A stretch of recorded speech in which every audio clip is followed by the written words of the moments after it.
what should be a happy homecoming can often be filled with challenges. Reconnecting with family and friends, finding a job, and even shopping for food can take a toll. But there is help available. Coming up next, we'll hear from military leaders and advocates about where to find that help in our town hall. Healing America's Heroes, helping veterans come home.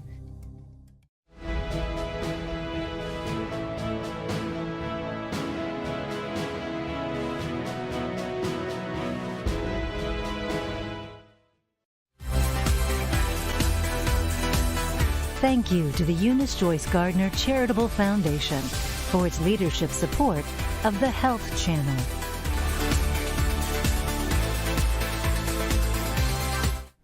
Welcome to our town hall, Healing America's Heroes, helping veterans come home. I'm Olga Villaverde, and joining me is Dr. Michael Zinner. He is the CEO and Executive Medical Director of Miami Cancer Institute and also a retired Army Major stationed at Walter Reed Army Medical Center back in the 1970s. Great to be here, Olga. Thank you. I personally didn't realize how many men and women leave the service every year. The Veterans Administration believes that about 200,000 come back to civilian life each year. That's quite a number, and that transition can be seamless, but some vets face a host of challenges readjusting. Take a look at this. According to a survey done for the veterans of foreign wars, more than 30% said finding a job was the biggest challenge. Almost 30% said it was parting with friends in the military that was toughest for them. Nearly 25% cited the absence of familiar routines and structure. And 15% found it hard adjusting to providing basic necessities like food, clothing, and housing. And that list doesn't even include those who, because of their service, may have both physical and mental conditions. That's right, Dr. Zinner, and we're going to talk about that a little bit later in our program. But first, I want to introduce our amazing panel. We have Bianca Oberhelman. She is the spouse of a retired Navy SEAL. Also joining us is Dr. Loree Sutton. She is a U.S. Army retired Brigadier General and psychiatrist. Dr. Richard Peet is a clinical psychologist with the Department of Health and Behavioral Sciences at the West Palm Beach VA Health System, and Dr. Miriam Glamow. She is also a clinical psychologist with the Department of Health and Behavioral Sciences at West Palm Beach VA Health System. I want to welcome all of you. Thank you so much for being here in our town hall. Thanks for having me. So Bianca, I actually want to start with you, if you don't mind. What would you say was the hardest part of transitioning back to civilian life, not only for your husband, but for you? Well, I think honestly, it's the fact that we thought we had it all covered. I think it was we were very naive. My husband was starting his own company. He didn't have the struggle of trying to find a job. We did all the work when it came to getting the VA disability rate and finding out what we needed to do for our insurance, but we didn't account for the really hard work that was going to happen, and that was the work with the mental health and the adjustment. So I would say really just the unexpected that came up, that became the biggest struggle.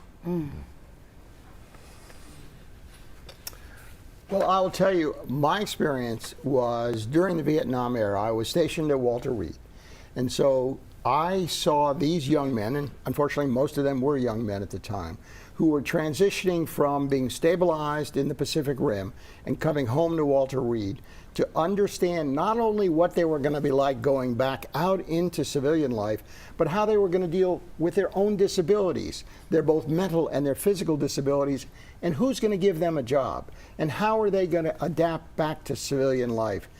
That was unbelievably traumatic to watch. And we're going to talk more about getting those to find jobs, to give them opportunities, and the transition they face today. So, Dr. Gilmore, I'm interested in turning to you. When are veterans eligible for VA benefits, and is there a waiting period? There is no waiting period. As soon as a veteran is out of the military service, and they can come and connect with the closest VA near to where they live. For the West Palm Beach VA, we would encourage all veterans to come to our center, and then the enrollment will help them in navigating the system. We want them to come and to get all the services that they need. Dr. Peet, let me go back to this survey because I'm looking at it right now, and it said over half faced the biggest challenge, and that was finding a job, which we were talking about right now. Do you believe, I mean, what are some of the reasons for this? Yeah, finding a job is challenging for veterans when they first come out. A couple of reasons is that the skills and experience they learn in the service are not easily transferable to the civilian world. Another reason could be that they need a 4-year degree and they don't get that when they're in the service. So when they come to the civilian world, they really would do best by coming to the VA and using our vocational rehabilitation center. We have specialists that help them with resume writing, job finding. Oh, that's fantastic. Yeah, we even have a program where we put the veteran to work, pay them until they find a career of their choice. You know, Dr. Sutton, it occurred to me when I was running into these young people when I was stationed at Walter Reed that many of these young people enlist right out of high school and they've had no experience. They've had no experience in the applications, or their age is just 18 years old. I'm sure that must play a role in what the transition is like back to civilian life. I'd be curious about your experience there. Certainly, and I think your question illustrates precisely the point that Dr. Peet was making, and why the VA has put together vocational rehab programs, all kinds of support services. But I think you can turn it around another way and say, because these young men and women are just coming out of high school, that first 3 to 4 years, if they do decide that joining the military is for them, the discipline, the teamwork, the leadership, the experience of service, those are really, they may not directly translate to the workplace, but they really come together to forge a character of service, which is invaluable going forward. Thank you, Dr. Sutton. So when we were planning this program, we met a veteran who now works at the West Palm Beach VA, and we asked him to tell us about his experience transitioning out of the service. Let's take a look at this. One thing I liked about being in the service was I did not have to worry about rent or, you know, figuring out what to wear for work. I had my uniform, I had my meals, I had a place to stay, you know, so my only bills were my cell phone and car. So it's really hard when you come back in the civilian world because you're basically out there by yourself, where when you're in the service you have your team, you have your really good friends. It took a lot to get a job. I think between the first year I got out, the first 6 months, it took 600 applications, and you know, I was lucky. The military trains you to be a soldier, they don't train you to be a civilian, so coming out, it's, you know, you have to kind of learn that on your own, and that's very difficult for a lot of people. I had family, you know, family is very important when you transition. Unfortunately, not everybody have the gift of family, a good family or a supportive family, and you know, that can be the deal breaker on getting out of the service. I always reached out to people I served with or people I knew while I was in the service, because like I said, the brotherhood that we had, the friendship, the way we just had each other's back. Like these people, they would go to war for the U.S. and they would go to war for you as well. I love that. You know, I love that too. That's that band of brothers concept. That I totally understand what was being said. But you know, Olga, we have a responsibility on this program also.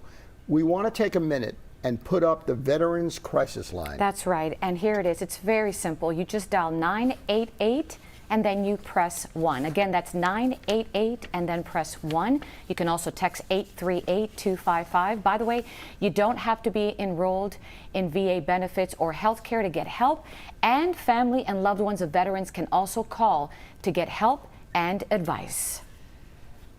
Bianca, Colin also talks about the gift of family.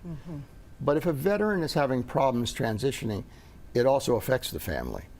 How did your husband's retirement affect your family?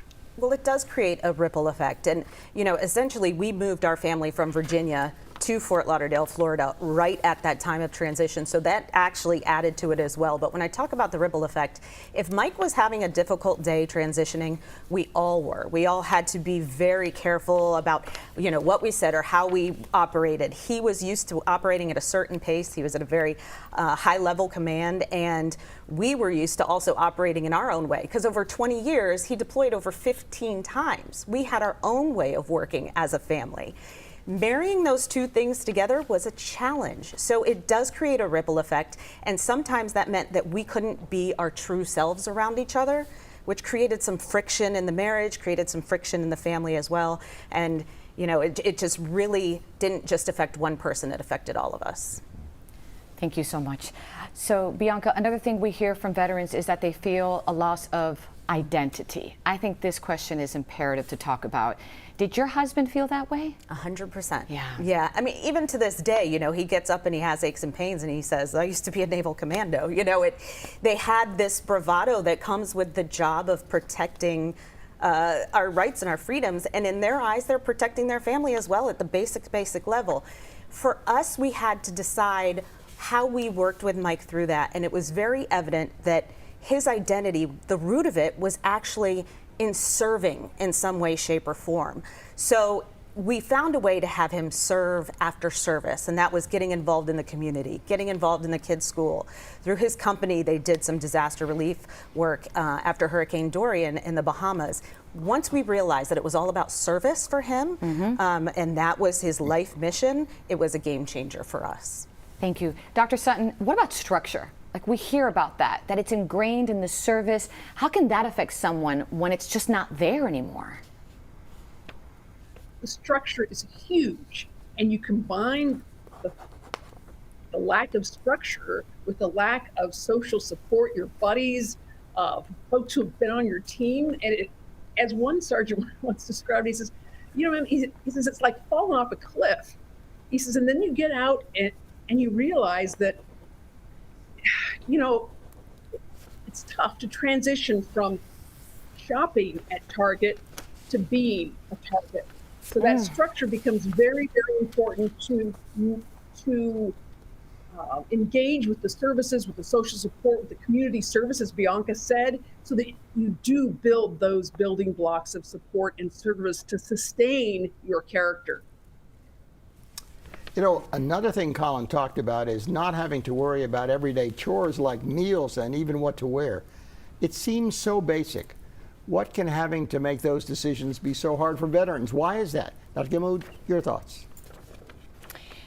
The reason is that when they are used to a certain structure within their environment, they are used to something that is very routine to them. And all of a sudden, like Dr. Sutton mentioned, and all of a sudden you don't have those limit of these structures. So that now they have to come up with all the different things that they're doing, that they are working on.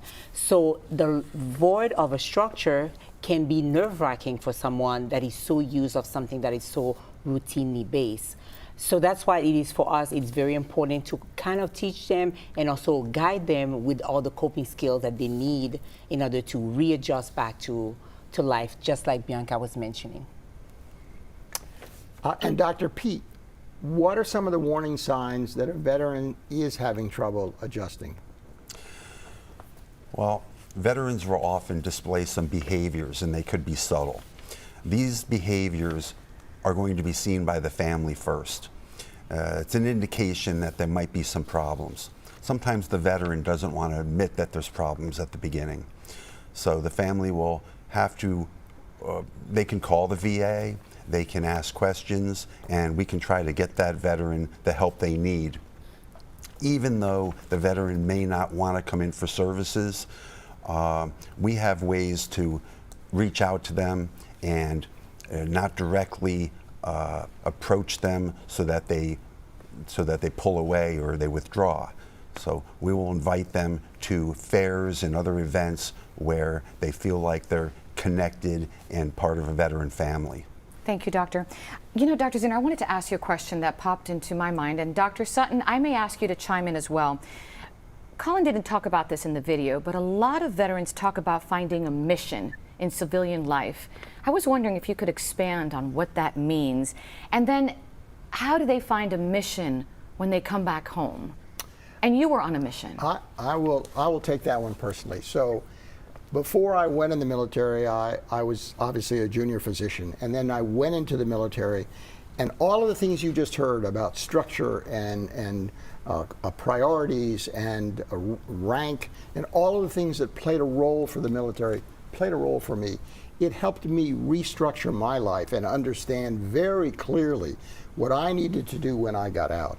And so my mission when I got out was not just to be a good doctor, but also to make sure that I could give back to my community, and I understood the value that had been ingrained in me by the military. Thank you for sharing. Dr. Sutton, I think that's so important to have that mission, because they have one over there. You said something amazing. There's a difference between shopping at Target than being a Target, right? There's a mission, but then there's a mission coming home as well. That's right. And I think several speakers have already identified the core importance of service. It's so, no matter what your background is coming into the service, you are all about service when you leave. And it's that structure, it's that going to the vet center, it's joining a VSO, like the mission continues, it's reaching out to the VA. So many ways in which that structure can be rebuilt around that core now of service and sacrifice. Thank you, Dr. Sutton. Olga, let me say one other thing. Can I say one other thing? Of Yes, course, Dr. please. Sutton. One of the things that makes it really hard for us as veterans in making that transition is that we've always been in a position of leadership to look out for the needs of our soldiers, for our troops. And coming out of the service, it feels selfish sometimes to think about ourselves. We're not used to it. So what may seem really simple, and why can't you do that for yourself now? We were used to doing it for other folks. And there needs to be a real transition, a shift in identity, and then a reinvestment back into the community of service. Great point. Oh, Dr. Sutton, you're so right. And I recall being a member of a team when I was in the military, and then having to work for myself when I got out.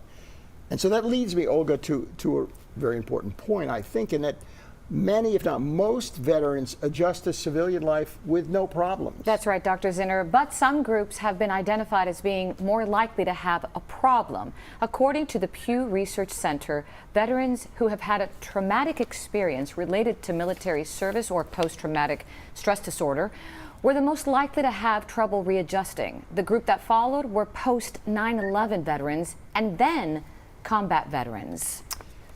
And it's no surprise that those with traumatic experience are the most affected. Absolutely. And in our next video, this veteran talks about an experience she had and her problems readjusting to civilian life. Let's take a listen.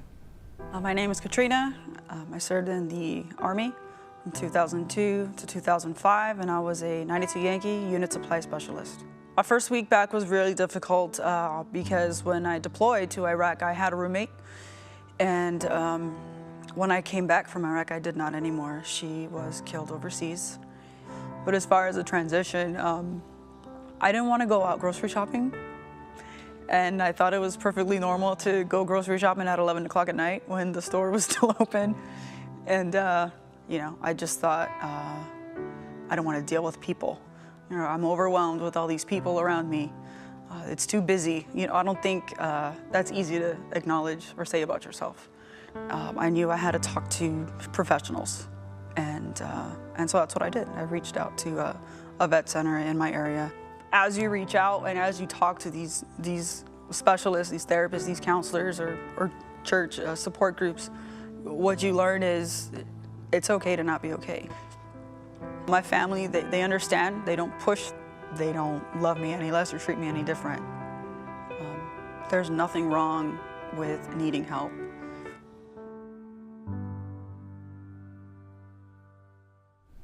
What a special video. Dr. Zinner, we have a couple questions from our viewers, and thank you so much for chiming in. We love getting these questions live. The first one is from Mike on YouTube, and he's asking, and I hope I get this correct, but Veterans Choice Mission Act, why can't 100% permanent total veterans just walk into doctors' offices and show their cards? The VA apparently prevents us from going outside for health care. Kind of Pete? broken up a little bit, but I think I got it. Dr. Pete, can you help with that? Yes. You're speaking about a program that comes down from national DC. And it's set up in a way so that we partner with community care providers.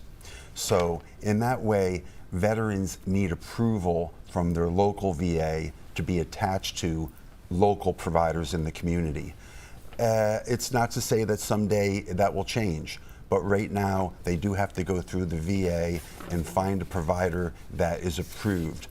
We vet the providers to make sure that they're of the highest quality. This way, veterans just don't go to any doctor and we don't know what kind of services they provide. Thank you, Doctor. Dr. Glimo, I have another question on YouTube. No name here, but it says, it's from West Palm Beach, and it says the VA, they don't want veterans to go outside the healthcare network. This is kind of chiming in the same as the other one. They prevent us from using the Mission Act in Veterans Choice. So again, one and the same theme, if you will. And I would correct that it's not that the VA is preventing veterans from going outside, is that just like Dr. Pete is mentioning, we want to make sure that they're getting the quality services as needed. So it is also, the Mission Act allow veterans to have more access to mental health care or other services, but at the same time, we want to make sure that the services that they're getting, it is as high caliber as the one that the VA is providing. So we want to make sure, so that's why we are vetting the providers that are providing the services by making sure that they are providing the top-notch services that all our veterans deserve. Thank you, Doctor. Bianca, I want to go back to that video we just saw, Dr. Zinner, and I'm going to toss this to Bianca because I think her name was Katrina. Yes, it was. Katrina spoke about losing her roommate, and it obviously impacted her life. So, Bianca, I'm going to turn this one to you because, and I'm sure all of us remember this, in August of 2011, 30 Americans, most of them Navy SEALs, it was tragic, were shot down in Afghanistan. You and your husband, I've been told, knew them personally. Mm-hmm. Yes. My goodness. That had to have been devastating for not only him, for you, and obviously for all of us when we heard the news. Yes, and that was, I would say, the hardest moment in the 20 years that my husband was in service. And like you mentioned, we knew them very, very well. My husband worked alongside them. And at that point, if there hadn't been some shifts in his career, he could have very well have been on that helicopter. So for him, and you're getting so emotional. I can see it. There are some things that I will get very emotional about, and that is one of them. I was a news anchor at the time. I stepped away from the news desk for a week because I knew that I could not say the names of the people we lost on that helicopter. And for about a month after, my husband would get on a plane, go to a hometown for a memorial one day, come home at the end of the day, and do it again the next day, over and over and over again. Oh my gosh. And at that point, they were all very good at going through their emotions and hiding their emotions and, you know, burying them deep down. But during that, it was so intense that I believe that is when he really started to feel as though alcohol could help him bury feelings even more. It was just too much. It was not just losing his friends, but it was when survivor's guilt really came into play for him. And I got to also ask this question, and I'm going to actually ask you, Dr. Sutton, and Dr. Zinner, I'd love you to chime in too, because that story, everybody was impacted. The guilt, you just said it, your husband could have been there. The guilt of not being there, you know, the guilt of surviving. Dr. Sutton, your thoughts on this? Absolutely. You know, in the intervening years now, going on 3 years since our departure from Afghanistan, easily the most disturbing impact on our veterans of all services who really, you know, lost their bodies, sacrificed their own health and well-being, worked side by side with translators to whom we had made commitments. The moral injury, and I think that's a very important piece of this. It's not the same as PTSD. The moral injury of just witnessing something that violates your sense of right and wrong, doing something, failing to do something. There's a lot that's tied up with that. But very, very powerful in a very difficult way, as Bianca clearly describes. Thank you, Dr. Sutton. So you had a question? We have a question actually, it's actually a comment on Facebook from Kristen, so thank you, Kristen. She writes, I hear it often from veterans we try to serve. They don't want to get services for themselves because they feel someone else may need it more than them. Very interesting. Always selfless, so true. How can we encourage them to engage in the service and get the help for themselves? What a beautiful question. Thank you, Kristen. Dr. Pete, let me have you chime in on that one. Yeah, that is a good question, because veterans will often not come to the VA because they think that the VA is for somebody else that has a disability that's worse off than they are. They often will feel like there's a stigma about using the VA. But in actuality, every veteran can come to the VA as soon as they're finished with their discharge from the deployment. Dr. Glamour, would you like to weigh in on this? Because I think this is a very good question. Absolutely. And also, I've met veterans who sometimes they would wait so long before they get the help that they need. And one of the things, our nation's heroes, that's what it is. They are so used of taking care of others that when it comes time for them to take care of themselves, they don't think about it. And that's our role as providers, to make sure that they know that the help starts with you. So you cannot help someone else if you're not making sure that you are okay. So that's why for us, the veterans, we want to make sure that they know that you have to come to make sure that you're getting the help you need so that you can be helpful for your family as well. Well said. Thank you, Dr. Glamour. Thank you. Olga, we know that veterans with post-traumatic stress disorder are the most affected. Our next video features a veteran who has post-traumatic stress disorder and also is a post-9/11 vet. Take a listen. My name is Michael. I'm a U.S. Marine. I joined the Marine Corps in 1989, and I got out in 1993. During that time, I was deployed to Desert Storm, and I was a part of the 6th Motor Transport Battalion. We were sent over to the Gulf during the war, and our job was to drive anything and transport anything from bombs to clothing. I remember when I first came home, I had an episode at a bar, and I remember getting into a fight and grabbing one of the bartenders by the throat and really trying to hurt him.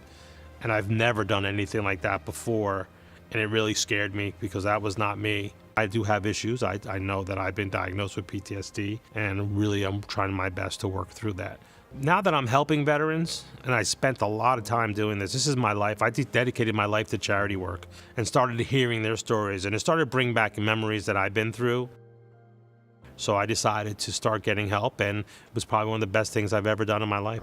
No human being should go through the traumas of what a soldier goes through and come home and not get help. It's so important to really understand that you're not alone, and there's others there that are willing to help you and do whatever they can to get you in a place where you belong. Dr. Glamour, PTSD is more common among veterans than civilians. And the VA believes that at some point in their lives, 7 out of 100 veterans will have it. How is PTSD addressed, and what treatments are specifically designed for veterans? You're completely right, Dr. Zinner. And one of the things that we do at the West Palm Beach VA is make sure that our veterans are getting assessed by a mental health professional. And once we know what the symptoms that they are dealing with, we can intervene and make sure that they're getting the appropriate treatment. And one of the unique treatment that we have right now at the West Palm Beach VA is the PAWS program, which is a Puppies Assisting Wounded members, service members. So with this PAWS program, it's one of 5 that within the nation, and we are making sure the veterans are treating and training service dogs and for other fellow veterans. Just like we said, veteran likes to help others. That's a way that they're helping others, and also the camaraderie and connection with others, and also with a dog. Dr. Pete, I wanted to ask you, because I know you advocate for veterans every day. I mean, all of us do, let's be honest. What do they tell you about post-traumatic stress and just adjusting to civilian life and then helping them along the way? Yeah. PTSD is a long-term disorder. Right. It's not something that you recover from quickly. What The best advice I can give to veterans is to come into the VA and become assessed. We have evidence-based treatments for PTSD. These evidence-based treatments are short-term and focused, and they help the veteran function better and feel better overall. They can come in and we can give them an assessment and a referral, and they can get started right away. And we're going to talk more about the services that the VA offers, and hopefully we'll have more veterans take advantage of those. Yeah. First, I want to put up the Veterans Crisis Line one more time. I think this is important. It's 988, and then you press 1. Again, 988, then press 1, or you can text 838-255. You don't have to be enrolled in VA benefits or health care to get help. So there's the number. We're going to show it again at the end of the show.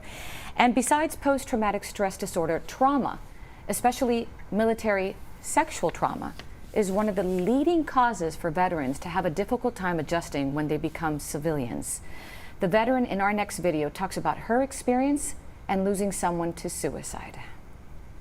Kelly, United States Navy, Operations Specialist, 2001 to 2006. There were race things, there was sexual violence. After that, it was incredibly difficult to feel safe at night, safe in crowds, safe even at work. When I started doing therapy, it was like releasing the toxins, releasing the buildup of the fear or the rage or the overwhelming feelings of shame. Once I had to leave the military, becoming a farmer was the closest thing to being military again.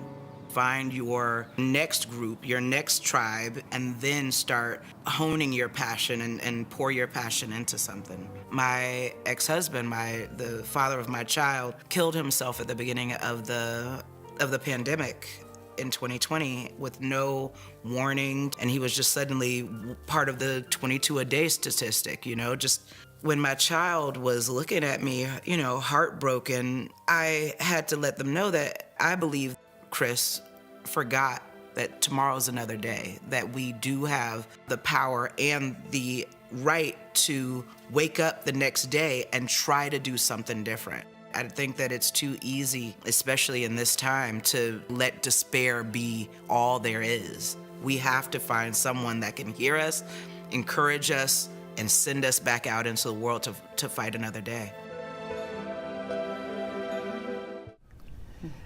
Kelly's video is incredibly important. We've talked about veteran suicide in other town halls, but the numbers are worth seeing again. More than 6,300 veterans died by suicide in 2021. That was 246 more than in 2020.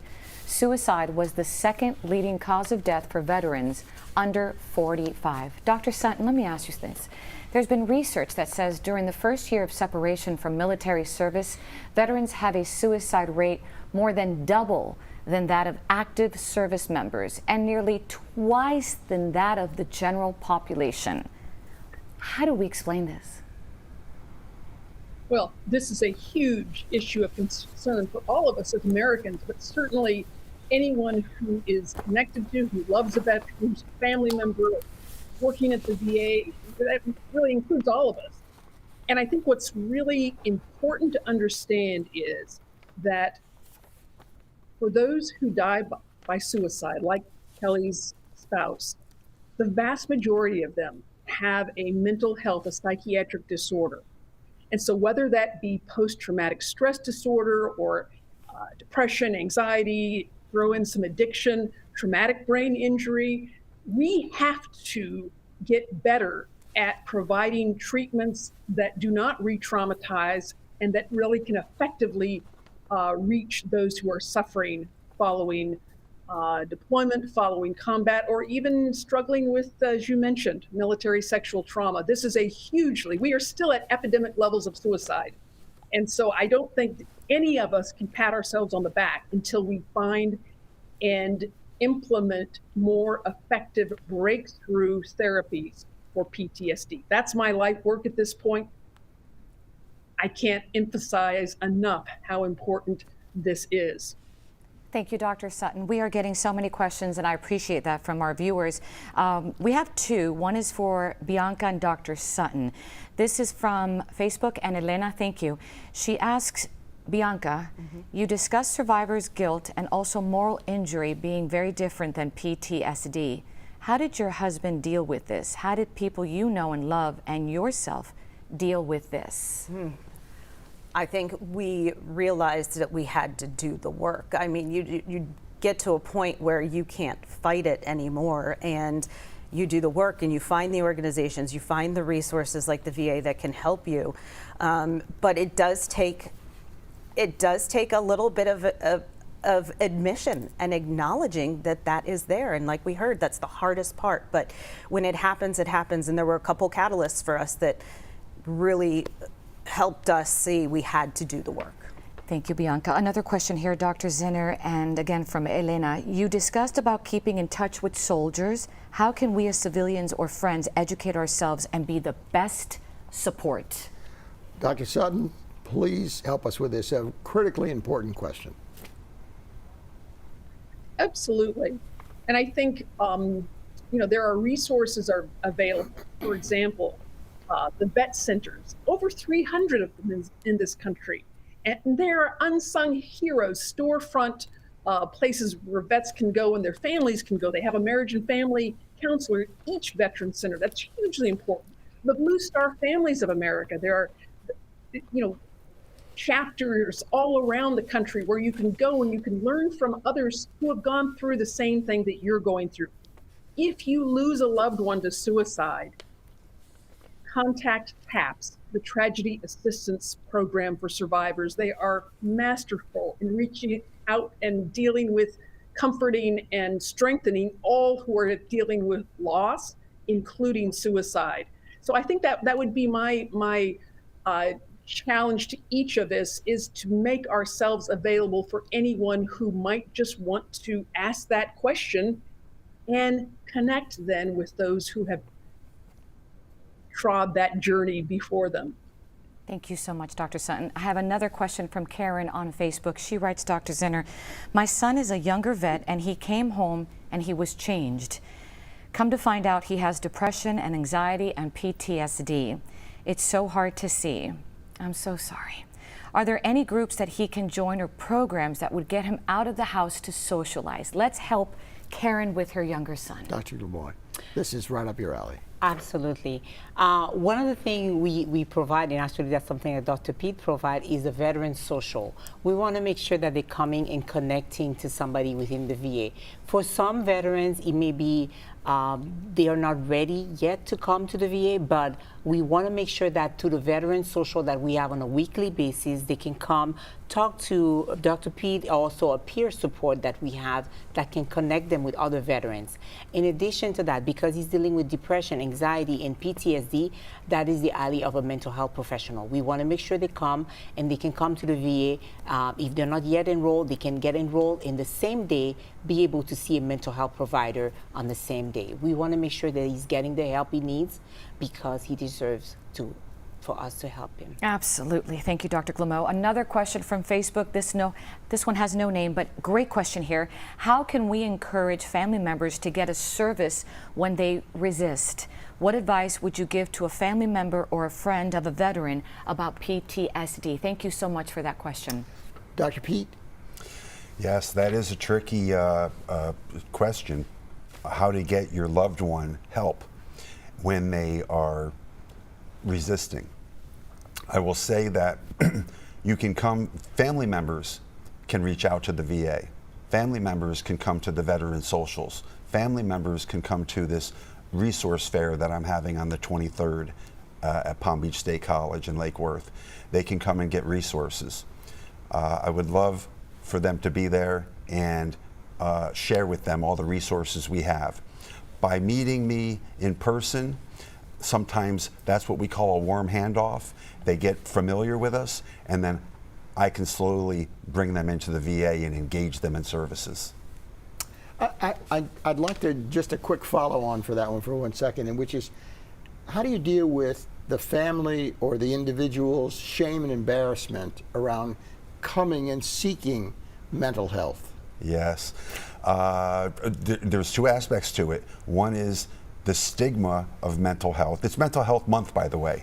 And one of the things that Mental Health Month awareness does is try to break down the stigma associated. So just like we don't have a stigma about talking about our heart problems or our kidney problems, but yet we don't want to talk about our mental health problems. So I would say, talk about it, bring it up, use your voice, and use professionals, come to the VA, do everything you can to normalize the situation and the feelings that they're having, because mental health problems are just like any other health issues. Thank you, Dr. Pete. Dr. Glimo, I wanted to bring you in on something that I was reading here, that research states that some of the problems that veterans fall into, it's what's known as the deadly gap, okay, and I see that in quotes, where the veteran no longer has Department of Defense services, has not started using available VA or community services. This seems to be a major problem. And how can we explain that and fix it? Actually, the best way of doing that is that, like you're saying, that they're coming from a structured environment and now they are going to civilian life. And that's why it is very important that the veterans make sure that they're getting connected to a local VA, so while we can make sure that they're getting the resources they need, whether it is for primary care, mental health services, or even getting into a social, so that they are getting the connection. Because they're leaving the military where they had the brotherhood, and now they are coming and we want to recreate a family within the VA. The VA family is for them to have the services they need. Bianca, I want to follow up with you on this, because your husband lost some good friends to suicide.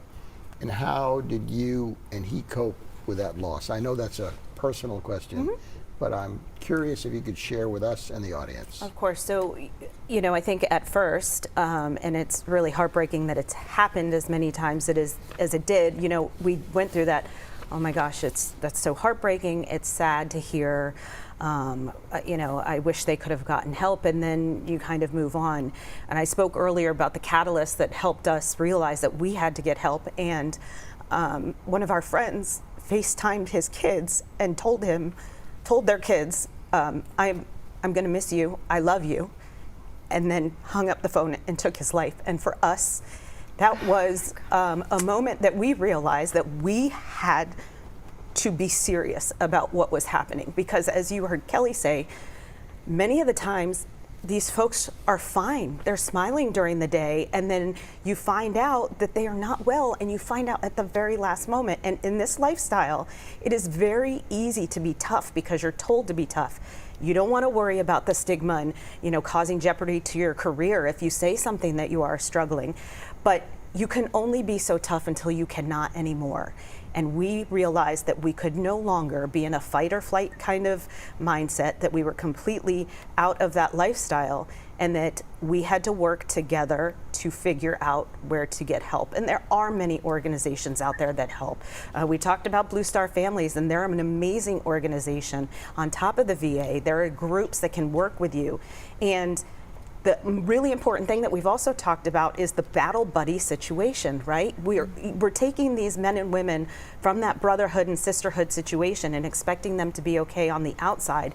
Engage those brothers and sisters when you need to get help, and engage them. Reach out to your spouses or your family member's friend and say, I need your help right now, because they listen to you. They want to do what you tell them to do. And it was the influence of the men and women that my husband served with that allowed us to then take those steps. Thank you, Bianca.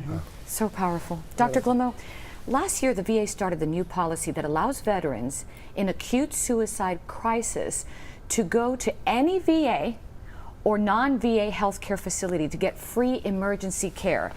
Is that policy working? This is a life-saving policy, thank goodness, which is what we can refer to as the Compact Act. With the Compact Act, a veteran who is on suicidal crisis can go to any VA and any community services to get the service. Because prior to the Compact Act, if a veteran was not service connected, if they didn't have the mental health services, they would be getting a financial cost to their mental health services. Now with the Compact Act, it is removing this barrier so a veteran can get services anywhere that is close to where they live, as long as if they qualify, meaning that they have suicidal crisis and they are in this period of time. Dr. Sutton, this is such an important topic. Many veterans who die by suicide have never used the VA at all. How can we get more veterans in crisis to turn to the VA? It's a great question. And I think these community-based organizations that are all over the country, as several of us have mentioned, that's a place to start. Start with if you're a caregiver, the Hidden Heroes Foundation. Every VA has a peer-to-peer outreach coordinator. All of us as citizens, ask veterans and their family members, when you know they've just come out of the service, ask them what's going on. How can you help? Tell them you're glad they're back. We need them. I'll tell you, for any veteran or family member who has that ethos of service, to be told by your local community, we're glad you're back. We need you. That's hugely important. It gets you right back into that purpose, that structure, that meaning. It's huge. It is, and we heard it from one veteran in one of our videos just maybe 30 minutes ago, having that support from family. It's huge. We've also talked about how important having support from friends or health providers. All of this helps to adjusting to civilian life. But one veteran found her support from man's best friend. Great story. Take a look. I enlisted in 1997. I was in information management in the 156 Airlift Wing, Puerto Rico Air National Guard. I have PTSD. My last tour was in United Arab Emirates in support of Iraqi freedom, enduring freedom. That's a combat zone. I spent there almost 6 months, and I became ill. I became sick from mentally and physically. I started feeling sick in the desert. I came back home in Puerto Rico. Adjusting was not easy, so I started having mental issues, flashbacks, anxiety attacks. Most people say, oh, but you don't have any disability. I'm like, yeah, I have, but you cannot see them. And he's always there. I feel confident. When I go out with him in public, I can walk. Sometimes before him, I struggle to be around people, the people especially behind me, and I panic. So he helps me get out of the house. He helps me walk with the nerve damage that I have in my leg. When I got him, my life changed completely. So I cannot imagine me without him. I need him. He's a great helper. Oh, isn't that sweet? Oh. Dr. P, this is a wonderful program, and Olga's clearly informed me. I am. That was so sweet. Beside the obvious, what are some of the benefits that a veteran can get from being with a dog and a service dog? Oh, well, as we spoke about, that loss of brotherhood and team that they had in the service, a service animal can provide a sense of belongingness, a sense of purpose. It can help them in ways where they detect how they're feeling. They're very perceptive. So veterans gain greatly emotional factors when they have a service dog. So we partner with many programs that offer service dogs. The VA itself does not offer service dogs, but we can help pair them to another community partner that has service dogs. So does that mean that any veteran could get the opportunity to have a service dog? That's a good question. Sometimes veterans will need to be eligible for service dogs. Okay. PTSD would be an eligible criteria. Otherwise, they might be eligible for a support animal. Okay. And either one of them are very beneficial. Would you agree, Dr. Guillaume? Absolutely. The diagnosis of PTSD does give another criteria. And also another thing that is important, we have the PAWS program where we have puppies assisting wounded service members, where veterans can also learn to train a service dog and also be able to later on get their own service dog with the help of the community agencies. Fantastic. Thank you That so is. much. So I'm going to put a little footnote on that end. And the team, this group knows that I also am in charge of a cancer center. And we have service animals that go around during patients' chemotherapy infusions that just calms the patient down from an anxiety that ordinarily could be a disability. It is, and it's amazing to watch at Miami Cancer Institute how these patients who are nervous suddenly just become calm, and it's just beautiful to watch and peaceful. There's another program we want to talk about, Dr. Zinner. The VA has a program called Transition Assistance Program, or TAP. TAP. Yes. So, Dr. Glimo, can you tell us about that program? The Transition Assistance Program is a great program where a veteran prior to leaving service can have one day where they have all the information that they need about the resources and what to expect as they're transitioning out of the military. But another thing that is really important is that when the veteran is connected with a local VA, we also can tailor what they need and also individualize to what their specific needs are. But the TAPs definitely provide them a lot of good information and resources they need prior to leaving the military. All right, I have a question from Donna Bianca. I'm going to turn it to you. We spoke about that helicopter crash that was so sad in 2011 where 30 Americans unfortunately lost their lives, many of them Navy SEALs. Donna wants to hear about how your children reacted to the helicopter crash and its aftermath. So, you know, I think they were still so young that they couldn't really grasp what was happening and all of that. Granted, they played with the kids of some of the men that we lost, and we did have to say, somebody lost their dad. And I just really don't think they were old enough yet at that point to grasp what was happening. They didn't understand it until later on. Thank you so much, Bianca. Dr. Sutton, this is really important. We have about 4 minutes left in this show. What can the VA do to make sure more veterans take advantage of all the programs and other benefits offered to veterans? Let them know what's out there. Get them there. Well, first of all, programs like this are a really good start. But I would say also a couple of things. The VA can't do it all. We all have to row in the same direction. The vet centers that I mentioned earlier, hugely important asset to bring veterans and their family members into the system. Programs like Psych Armor, someone asked about training, learning how to talk to veterans and family members. That's a great training program that you can take out in your community. Books like Tribe, which talks about that service bond, that band of brothers and sisters. It's by Sebastian Junger. And then lastly, I would just say the service-assisted animal therapy, whether it be with dogs or horses, hugely, hugely helpful veterans and their families. And the VA is involved increasingly in partnering with communities to do just that. Thank you, Dr. Sutton. Dr. Can you please expand on that also? It's a very important issue about what can the VA do.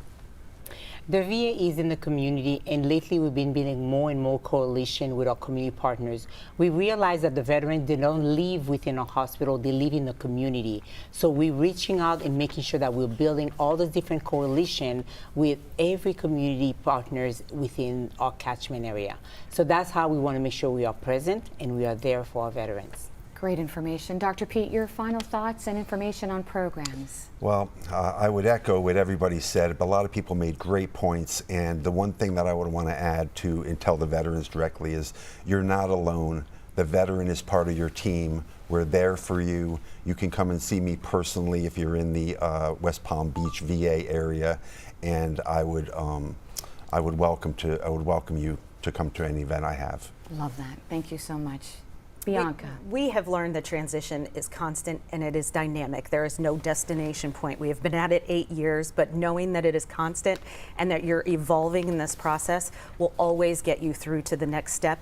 Be kind to yourself through it all. So important. Dr. Sutton, your thoughts? I would just like to echo what's been said. We're not alone, none of us. And this is one of the toughest times imaginable in our country's history. It's not just our military service members and families and veterans who are dying by suicide at epidemic levels. It's all of us. 30% increase in suicides since 2000 for our society, and that was even before the pandemic. So we all have to work together. Veterans are advocating for psychedelics and breakthrough therapies. I think there are exciting things ahead, and we all have to row in the same direction. And I'm excited just listening to the folks talk on this program. Thank you so much for sharing. Thank you, Dr. Sutton. And we want to thank our panel for joining us, and thank our audience for joining us, and thank you for your questions. That's right. And before we leave, first of all, to all our veterans, thank you for your service. And we want to remind you one more time that there is help available. Like Dr. Pete said, you are not alone. Please reach out. There is the number. It is so easy. You can dial 988, then press 1. Again, 988, then press 1, or text 838-255. You know, Dr. Zinner, it's been great having you here as always next to me. Final thoughts from you? You did serve. I thank you for your service. Well, I want to thank our panelists, and I want to thank the military for giving me the backbone to be able to enter the rest of my life. It set the standards for me and allowed me to accomplish what I was able to accomplish. So I thank you all. Thank you, sir. And on behalf of Dr. Zinner and myself, thank you for watching. We'll see you next time. You take care, and thank you for serving.